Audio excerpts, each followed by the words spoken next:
Hey, to take screenshots without using the physical buttons on the Google Pixel 9 Pro XL, we've got actually three different methods. The first one, you can open any application, then you will have to access for the background apps, so by clicking here when you are three buttons navigation, and now you get the screenshot icon and tap on it once, and the screenshot was taken. As you can see, we don't have to press any physical buttons.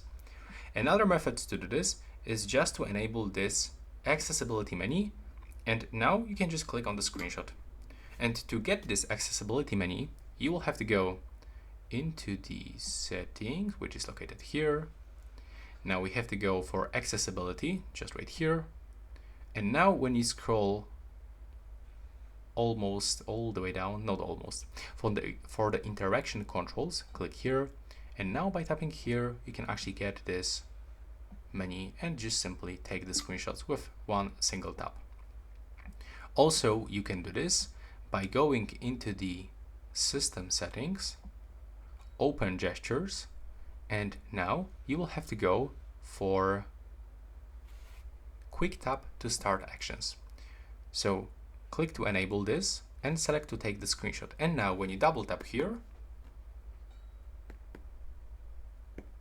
the screenshot will be taken. There we go. So as you can see, we've got three methods how you can take the screenshots on this phone, and that's all for this video. Right now, please subscribe